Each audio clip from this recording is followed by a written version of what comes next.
Well, good morning. I don't know if today is going to be a good day or a bad day to do this, but I've decided to come out and do a garden tour. It is very overcast, and I think it's going to start thunderstorming any time now. We have had ridiculous amounts of rain over the last, 5 days or however long it's been. I know that one day we got 3 inches of rain, so it has been very, very wet here. And I just wanted to really go through and do a garden tour because it's starting to really fade fast. And it's so hard for me to watch. It's making me so sad to see it fading as quickly as it is. It might not be as obvious on the video as it is to me, just seeing the little signs of it coming. Even silly things like this, to find a bumblebee that is just kind of comatose. It's pretty chilly this morning. This bee is obviously wet. That's a sure sign of fall when the bees start sleeping in the flowers. I do see, one quick thing that I wanted to talk about, and I just kind of want to document it, that I found out that I have some kind of lily bug that is ruining my lilies, and I'm not sure what to do about it.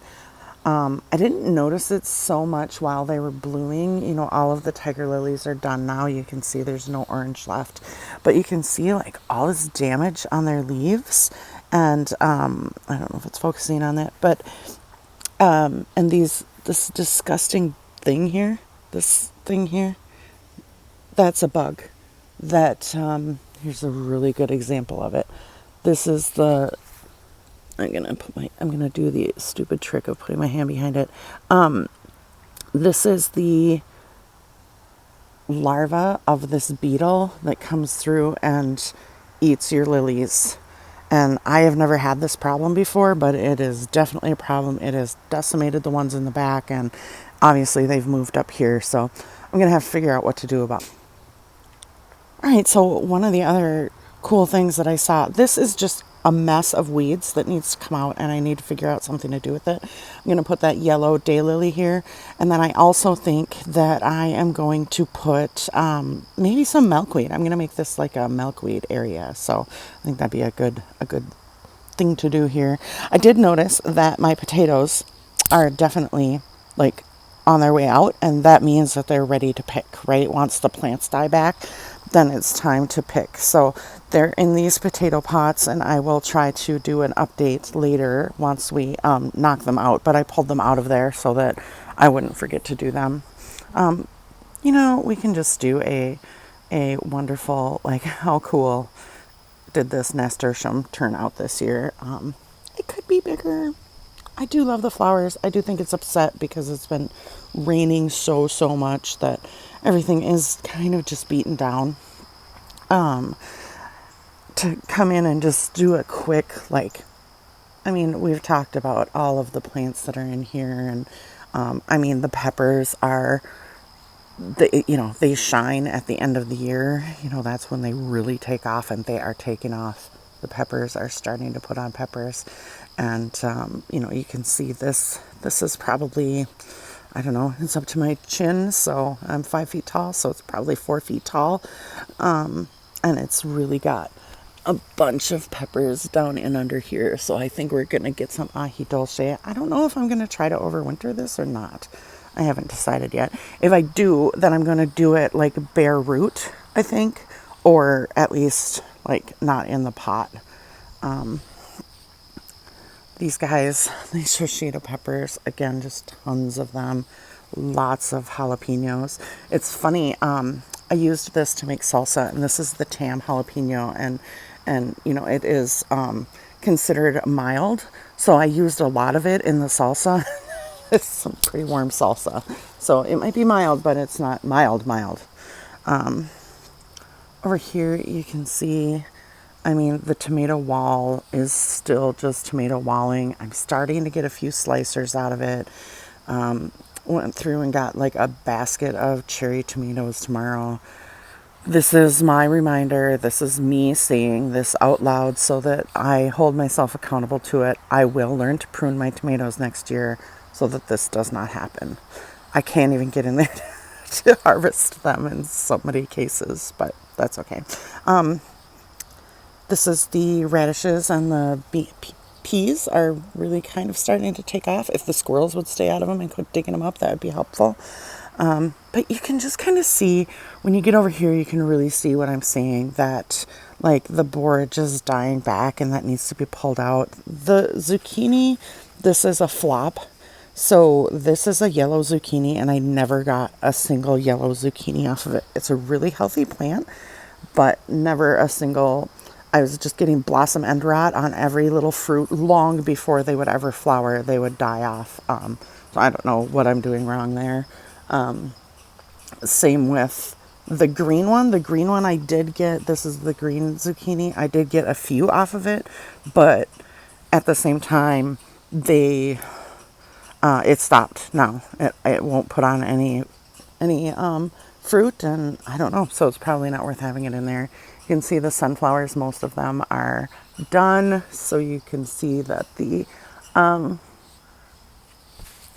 birds come in and they start picking the seeds out of them. So this whole garden bed pretty much is going to be done very soon. I've got a bumblebee bumbling around my head. This is cool. This is a black swallowtail caterpillar. There's actually two of them in this plant somewhere. Oh, there's the other one. He's up there. At any given time, it's hard for me to find them both usually. So that's really cool to see. That's kind of why I grow dill. I mean, I harvest the dill for the pickles and stuff, but for the most part, I just grow it for the caterpillars. Again, more peppers. These are those Pippin's Honey Gold, and I think that they are beautiful. I haven't tried them yet.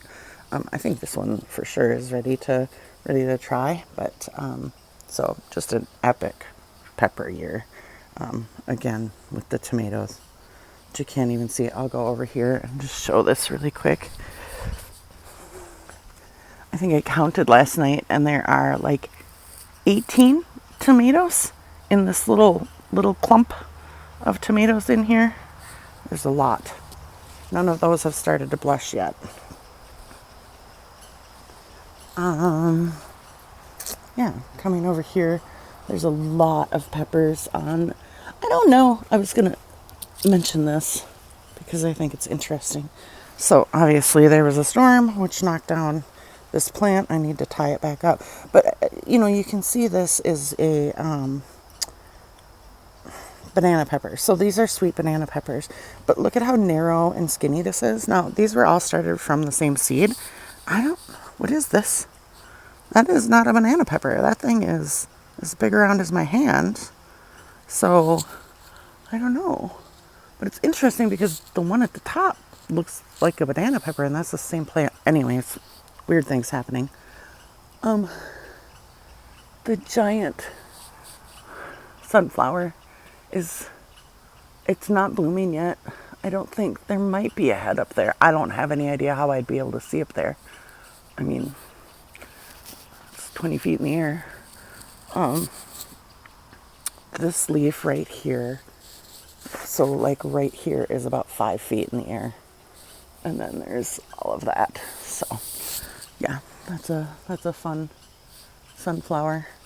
Over here is so this one over here I think is the mammoth sunflower. And then these are skyscraper sunflowers.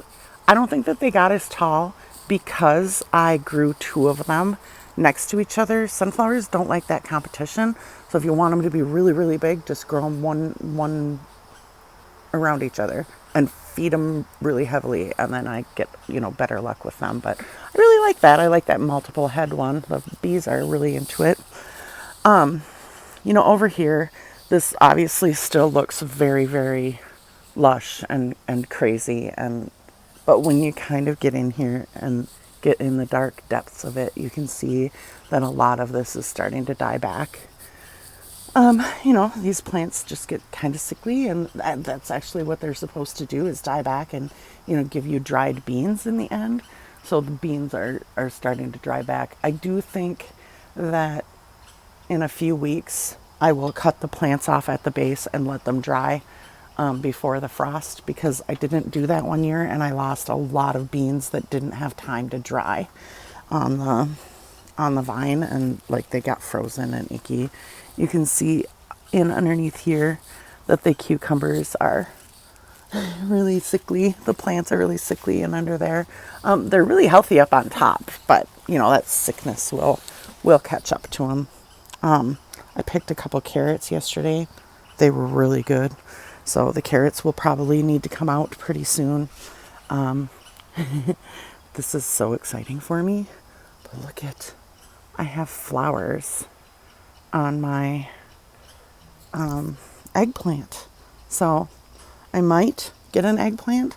It's only got probably 5 or 6 weeks. Oh, there's 3 flowers. 5 or 6 weeks before the frost will, or the real chilly weather will come in and start having a negative effect on it. So hopefully, but again, my success story of my eggplant that grew from a stick.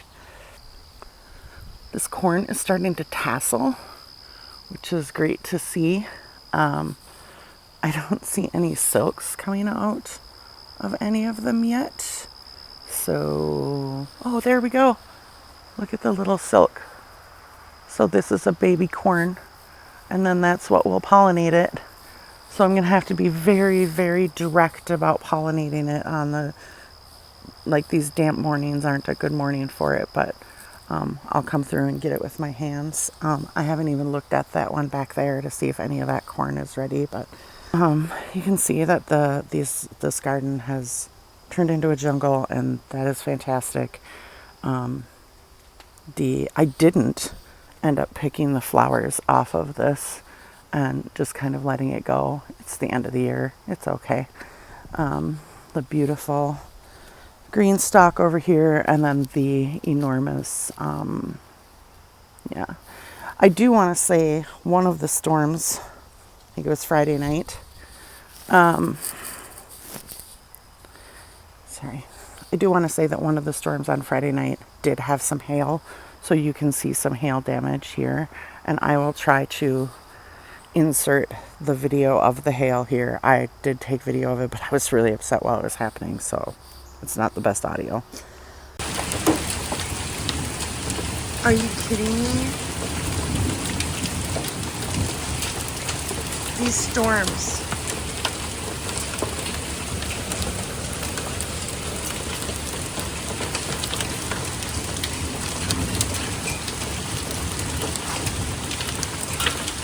Today's at August 16th. August 15th. Oh, it's just getting worse.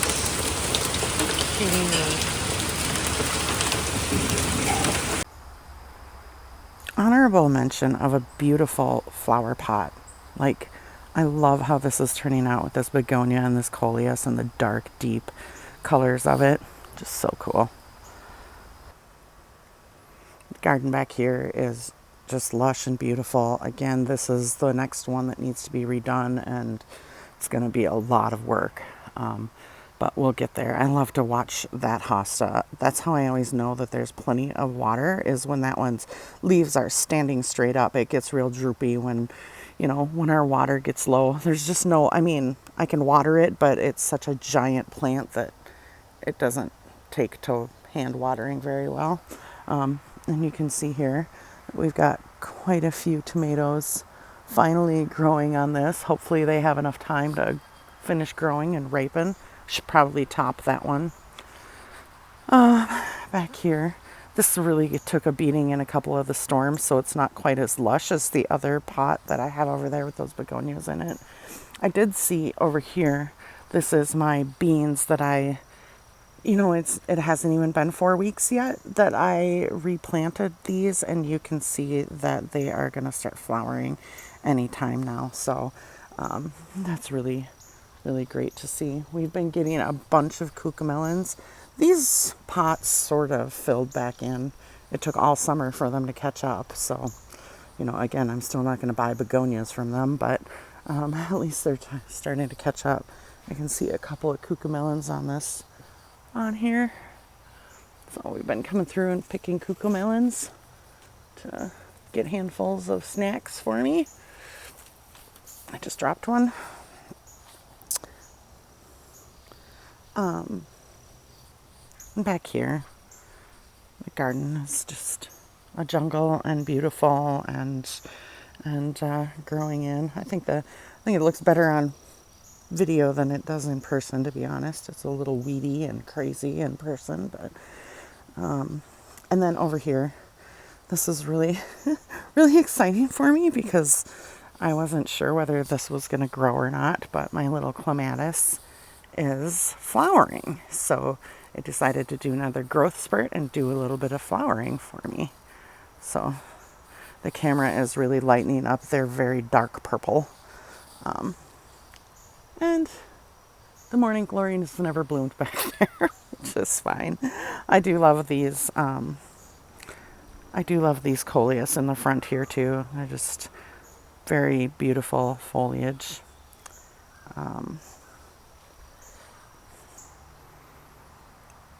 The update in the butterfly house is that we have had 9 butterflies come out, 8 boys, 1 girl. I don't know if that's normal for, I don't know. I would love to see a few more females come out. But we have 13 more chrysalises that are ready to come out. So we need this warm weather to hold on for these guys before the really cold fall weather comes. They'll be okay. They'll still fly, but I am a bit concerned about the babies. I have some babies in here. You can see there's one little guy here. There's a couple that are even smaller than that. And yeah, it's really concerning that they are probably not going to have time to go up, make their chrysalis, and then enclose and fly away before the frost. So that's kind of sad. And these are my 2 pickles that I have in here. They're getting big. And yeah, I don't know where I'm going to have them over winter. I'm concerned about the 2 that are in the garden over there. You know, we are a bit disruptive when it comes to things like that we will in the end be tearing all those plants out. And if they go and make their chrysalis, I'm not sure if it's a cocoon or a chrysalis, but I think it's chrysalis. If they go and make their chrysalis on on a stick or something over there, we're probably going to take that out and we'll disrupt that life cycle, and we don't want to do that. So I might grab those and get them back here into the butterfly house so that I can control where they, at least where they pupate, so that I don't have to worry about hurting them when I clean out the garden. I'll finish up here on the patio. You can see, I just love this plant. It's really beautiful. It's some kind of a salvia. I don't know what it is, but the bees really, really like it. You can see that little guy digging in there. That's really cute. The hummingbird loves it too. The Berries Crazy Cherries up here on the patio is certainly doing its thing. We picked 75 tomatoes off of it yesterday, and it's just keeping growing. So that's really cool to see. This beautiful begonia on the patio, and the what do I call this? Oh, look, it's got a bee on it. That's cute. It's a shrimp plant. They call it a shrimp plant, and this is one of my favorite annuals that I grow every year. So anyways, thank you for watching, and happy gardening.